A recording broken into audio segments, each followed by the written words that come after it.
Good morning. Welcome to your Saturday morning, early morning intuitive guidance. Had to adjust my screen there. I had reset the tripod for the motel yesterday and it was off for today, but you can't really tell until the screen goes big and then it's like, oh, that's a little bit crooked. So here we are. I'm Dr. Bonnie Nussbaum, America's kick-ass coach and psychologist. Here are some words of wisdom for today. And we ended up with the same deck as we had yesterday, but a different card. And I think it's hopefully a very contemplative card. I think it will be. Good morning, Peggy. Welcome. Glad you are here. Oh, all of a sudden we went from 1 to 3. So welcome to the other 2 of you who have popped on. Glad you're here. So let's just take a moment to settle in and get ourselves in a good state for hearing things. So I'm just going to tap my chest. So let's just tap on our chest, some nice deep belly breaths. Good morning, Mel. Glad you are here. In through the nose, out through the mouth. Feeling the centering, soothing feeling of the tapping. Good morning, Lucy. Welcome, welcome. A couple of you, your names didn't pop up, but I'm glad you are here. Glad our gang is getting back together here. Breathe in and breathe out.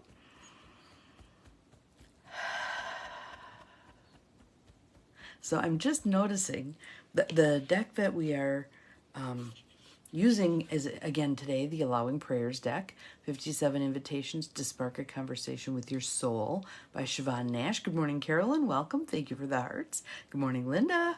Welcome. All of our tribe showing up today. But I just noticed on the side of the box, make space for what matters. You. And that fits in perfectly with our card for today, which is allow time. Allow time. And there's a couple of questions that go along with that. And let's just take some time to ponder each of these questions, because I think in doing so, we'll make some different decisions about what we do with our time, how we invest our precious time. All right? So the first question is, what stops you from devoting time to yourself, to what is meaningful and fulfilling for you?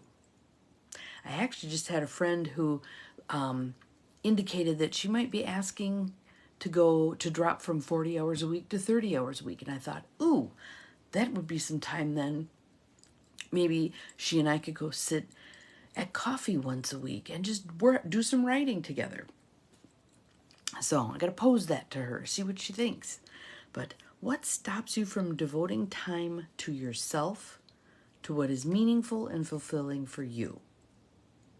And I think one of the things for me is putting way too much value on WORK and working to create that balance of, you have to have some PLAY also. It was funny, the retreat I was at yesterday for the board that I sit on, the name tags that we had were the hello, my name is, but there was a second space on there, something along the lines of, and my superpower is. And so it was so interesting watching what people picked for their superpower. I picked the ability to dive deep with people. Thank you, Cindy. Much appreciated. Awesome, awesome. Wasn't sure if you were here because yours wasn't one of the names that rolled past. So glad you are here, and thank you for posting the first question. One person actually changed his. So he had put one thing on there, and then he decided, no, that isn't what he wanted. So he took off his name tag, took another name tag, and wrote playing, that his superpower was playing, and that grandkids were a perfect venue for playing. But it was just interesting. One had smiling. That was her superpower. Another person put plants, that she has made it her mission to figure out what all of the plants in her yard are, the indigenous ones and the ones that others have brought in and planted over the years. So it was just interesting. What would you put? What would you put for your superpower? Hello, my name is, and my superpower is. What would you pick? So, but what I liked about it was looking at those things and seeing that people were investing time in what was really important, what was really important to them. So, what stops you from devoting time to yourself, to what is meaningful and fulfilling for you? And again, some of you may go, I have no idea what's meaningful and fulfilling to me. Harken back to when you were a kid. What were the things that you loved at that point? Maybe you were a reader. Maybe you were a writer. Maybe you were a runner. Maybe you were a swimmer. What did you love? Maybe you loved horses. What did you love to do as a kid? And find a version of that. Try it out. You may go, it doesn't do for me what it used to do for me. That's fabulous. You still have learned this didn't work. Again, I go to Edison. I have figured out 10,000 ways that a light bulb does not work. That's fabulous. Keep going. Keep going. So try some things. Maybe you go take a line dancing class. Maybe you do basket weaving. Maybe you do cake decorating. Maybe you do whatever it is. Try some things. Try some things. See if you like them. See if you like them or not. And then the second question is, what would you do if you embraced the truth that you are worth your own time? What would you do if you embraced the truth that you are worth your own time? Let's see what we got here. Clarifying your decision of postponing your second group coaching. Yes. Let the universe guide this stuff. Sometimes we try to make something happen and it just isn't quite it. But when we let go of it has to be this way, it opens up. Okay, so what else are the options? What else might work here? What else feels good to me? What else feels good to me? So I'll throw one out there. September, I'm trying to figure out when's a good time to go to Portland to visit my son and my sister. And I'm thinking September, right? It's a beautiful time of the year. Good morning, Beth. Glad you're here. Blah, blah, blah. Well, my sister's coming here in September. And I thought, well, maybe I go there and they come here. So it's extra time. It's just in two different locations. If it works, it works. Whatever. Thank you, Cindy. So what would you do if you embraced the truth that you are worth your own time? And I think one of the purposes that major difficulties, your superpower, smiling and laughing. Fabulous. Fabulous. What about some of the rest of you? What's your superpower? I derailed myself there. Anyway, my superpower, again, is going deep with people. So we're not going to talk about the weather very long. If you get together with me ever, we're not going to talk about the weather very long. Who are you? What's important to you? Let me tell you about my soul. You tell me about your soul. That's what I want to do. What would you do if you embraced the truth that you are worth your own time? I feel it's bittersweet for me when someone has a health crisis or someone in their life passes away who's important, or they lose their job that has defined them for 25 years. Being inspiring, that's a good one too. That's when they finally get the knock in the head that, there's much more important things in life, and they're not things. Usually they're people, circumstances, being with those who are important, that they finally do a retool. Cancer, for a lot of people, is that lightning bolt wake-up call. And I actually have a person I know who was recently diagnosed with breast cancer, and she said, I hope this is actually what's going to save me instead of kill me, that nothing else has really worked to get me to revamp my life, which is chaos, and do what's in my highest and best good, basically. So the gift in those things, yes, the identity crisis, the nest is empty. Who am I without being a parent, right? I mean, that kind of a parent, the hands-on, every day they're there. I need to do things with them and for them. Who am I? Who am I? And what we find when we go through these identity crises or these life events that shake us to the core is that there's much more to us than we've been allowed to manifest because we've been so busy doing whatever it is, the job, the parenting, the schooling, the whatever it is. Those circumstances allow us to take a look at, and what more is there to me? What more is there to me? What's been lying dormant? Yes, exactly. Homeschooling 6 children. Good grief, girl. Wow. And my thing with teaching is you have to be on all the time. All the time. You don't get to have a sick day because they're there and they're waiting for you to give them what it is they're supposed to be working on. So you have to be up and on all the time. I have tremendous respect for people who teach.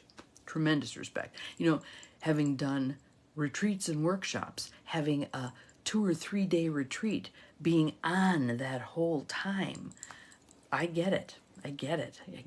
Doing it for that many years, holy buckets, girl. So, what would you do if you embraced the truth that you are worth your own time? Think about that, Cindy. If you invested 1/10 of the time that you invested in educating your children and loving them and all the other things that you did, 1/10 of that time in yourself. Holy cow. Holy cow, right? So, what would you do? What would you do? What will be some little steps forward? What would be some things you want to stick your toe in the water on? What would you like to try? Lucy's question here, who am I meant to be, to do, to serve? It's all in there, okay? And that's the big piece I'm gonna suggest. It's not out there where your answers are. It is in here. And we do tend to want to pick up the energy, do more. I'll take this class, I'll read this book, I'll whatever, and then I'll know. No, I'll quiet myself. I will still myself. I will be in nature. I will listen within. I'll have a conversation with God. I'll do some journaling. You know, those are the things that are really going to tap you into your core. My superpower is being me. Yes, yes, yes, yes. Fabulous. That's awesome. Think about that. If we walked around with the sticker on our shirt that said, hello, my name is, and my superpower is, what kind of conversations could that stir? Wouldn't that be awesome? I loved those stickers. I'm not sure where she got them.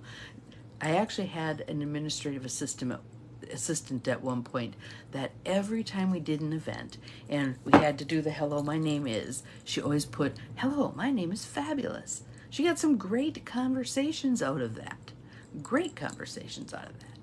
So we need to be a little more cheeky and out of the box, etc. with our communications about who we really are. Start sharing more of that information. Start sharing more of that information. Let people know who are you really? What cranks you up? What gets you excited? And sometimes when you ask a group of people that question, what gets you excited? You get the blank faces. Yes, no rushing around. Rushing around is not allowed. Be still. Be quiet. Just listen. And sometimes you'll hear crickets. It's like, okay, I posed this. Where's my answer? Divine right timing. Not Cindy timing. Not Bonnie timing. Not Lucy timing. Did you hear TJ shake in the back? I'm so oblivious to that at this point. When I got home last night, he was so happy to see me, so he had to do an extra W because he just needed to wiggle his butt outside a little bit. So, you would like to know what other people think your superpower is. You think it's being nice. And as long as nice is who you truly are, that's fabulous. If nice is that thing that you were taught to be, that squelches who you really are, then it's not good. Then it's not good. And Midwesterners, that's us. Good morning, Roxanne. Glad you were here. Midwesterners have a penchant for being nice. There needs to be a balance between nice and speaking our truth. And Southerners too, yes, absolutely. And when you have been trained to be too nice, what happens is you can get passive aggressive. It can come out in other ways. So, bless her heart. We need to take a look at that stuff. There's something to be said for being direct with, I'm not okay with that. That doesn't work for me. I don't like that. I don't appreciate whatever, whatever, whatever. I knew you were. So, be more direct. And I had someone say to me, sometimes you're blunt to the point where it makes me wince, but I always know where I stand with you. I always know where I stand with you. So we can soften the words at times. And I was around amazing people yesterday, and the eloquence with which they said things that were important was amazing. So I'll just give you one of them. We were looking at our goals for the year and putting together a strategic planning committee. Guess who ended up on the strategic planning committee? I feel like I'll be good at that, though. I think that'll be fine. But people were putting out there what was important. And we had these guidelines that were, these are the things we want to accomplish in our time together today. And one of the goals was to acknowledge and do something about the disparity between how people of color are treated with regard to access to things versus white people, the white privilege thing. And so we went back to our mission statement and read the mission statement, and several of us were very blunt about saying this mission statement doesn't work anymore. It doesn't address this key fundamental thing that we want to address, that people of color don't have access to the same kinds of green energy that white people do. And that's not okay. And so we were looking at our lists of congregations that were a part of our organization, and for the most part, they're lily white. And we have a wonderful board member who is the pastor of a black church in inner city Detroit. And he talked about the connections he has to many, many other churches of color. And so we will, and we're actually calling them faith communities now because some don't like the word church.